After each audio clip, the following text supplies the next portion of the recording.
Top quality और consistent performance के लिए सिर्फ सिल्वर पंप्स। टॉप क्वालिटी और कंसिस्टेंट परफॉर्मेंस के लिए सिर्फ सिल्वर पंप्स, नाम याद रखना। छत्रपती शिवाजी महाराज आणि छत्रपती संभाजी महाराज यांच्याबद्दल अत्यंत विद्वेषपूर्ण वक्तव्य करणारे तथाकथित पत्रकार प्रशांत कोरटकर यांच्या संदर्भातली केस आज कोल्हापूरच्या सत्र न्यायालयामध्ये होती। इंद्रजित सावंत जे इतिहास तज्ञ आहेत त्यांनी तक्रार दाखल केल्यावर प्रशांत कोरटकरवर FIR झालेला आहे आणि त्या संदर्भात काल सरकारतर्फे एक अर्ज करण्यात आला की प्रशांत कोरटकरला स्वतः हजर होण्याचे आदेश, कोर्टामध्ये स्वतः उपस्थित राहण्याचे आदेश दिले पाहिजे।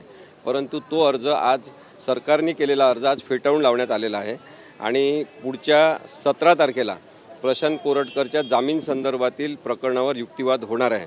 माझं असं स्पष्ट मत आहे की प्रशांत कोरटकर याचे आपले मुख्यमंत्री देवेंद्र फडणवीस यांच्यासोबत इतके जास्त प्रमाणात फोटो आहेत, वेगवेगळ्या वेळेस काढलेले आहेत। अगदी देवेंद्र फडणवीस नुकतेच आमदार झाले होते तेव्हापासूनचे फोटो हे सोशल मीडियावर आहेत आणि त्यामुळे त्यांनी एकीकडे प्रशांत कोरटकर यांना चिल्लर असं म्हटलेलं आहे आणि दुसरीकडे सरकारतर्फे एक अर्ज करण्यात आला कोल्हापूरच्या न्यायालयामध्ये की प्रशांत कोरटकरला स्वतः न्यायालयात हजर करण्याचे आदेश द्या। हे दाखवण्याचा प्रयत्न आहे की प्रशांत कोरटकर विरुद्ध सरकार आहे, परंतु प्रशांत कोरटकर याला इंदोरमध्ये लपण्यासाठी जागा कशी मिळाली। काल असं कळलं की प्रशांत कोरटकर हा मुंबईत आलेला आहे, मग प्रशांत कोरटकरला मुंबईमध्ये अत्यंत सुरक्षित वाटते म्हणून तो तिथे आलेला आहे का? सगळ्या महाराष्ट्रातल्या पत्रकारांची प्रतिमा खराब करणारे प्रशांत कोरटकर यांना त्वरित अटक झाली पाहिजे अशी मागणी इंद्रजित सावंत यांची आहे। त्याचा विचार झाला पाहिजे असं मला वाटते। आता पुढील सुनावणी कधी होणार आहे आणि यामध्ये काय होऊ शकते?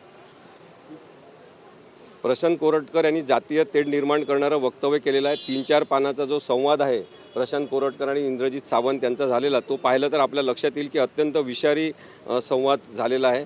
या प्रकरणाची पुढील सुनावणी ही सत्र न्यायालय कोल्हापूर येथे पुढील 17 तारखेला होणार आहे। स्वारगेट बलात्कार प्रकरणातील आज तुम्ही सुनावणीला होता, नेमकी काय सुनावणी झाली, कोर्टाने काय? आज स्वारगेट प्रकरणामध्ये सुनावणी अशी काही झाली नाही। केवळ जे न्यायाधीश होते त्यांच्याकडे चार्ज असल्यामुळे त्यांच्या पुढे त्याला हजर करण्यात आलं आणि पुढील तारखेला म्हणजे 26 तारखेपर्यंत त्याला परत न्यायालयीन कोठडीत पाठवण्यात आलेलं आहे आणि पुन्हा त्याला हजर करण्यात येईल 26 तारखेला।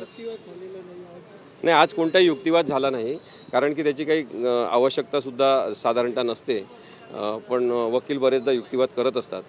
आज न्यायाधीशांनी तो विषय समजून घेतला इन्चार्ज कोर्ट असल्यामुळे की आपल्याला फक्त एक्सटेन्शन त्याचं द्यायचं आहे MCRचं, त्याला मॅजिस्ट्रेट कस्टडी रिमांड पुन्हा 26 तारखेपर्यंत देण्यात आलेला आहे। पीडित मुलीने मागणी केली होती की विशेष सरकारी वकील म्हणून तुमच्या नावाची शिफारस करण्यात यावी, परंतु दुसरं नाव समोर येतं, तर तुमची आणि त्यांची काय बोलणं झालं आहे का? पीडितेचा पूर्ण लढणार आहात का? तिचा मला आजच फोन आला होता पीडितेचा की तिची इच्छा आहे की माझी नियुक्ती झाली पाहिजे।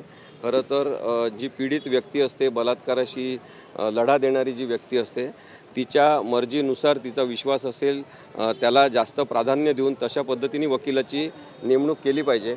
परंतु असं कळलं की काल इतर कोणाचं तरी नाव आधीच म्हणजे तिने अर्ज करण्याच्या आधीच पोलीस आयुक्तांनी सुचवलेलं होतं, ते प्रपोज केलेलं नाव असते, त्याच्यामुळे प्रस्ताव जो आहे तो पुन्हा सुधारणा करून दुसरासुद्धा देता येत असतो।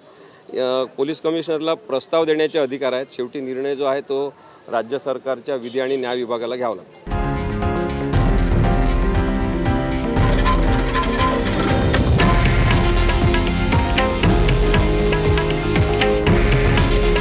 हे आहे देशातील नंबर 1 न्यूज नेटवर्क आणि आपण पाहत आहात TV9 मराठी।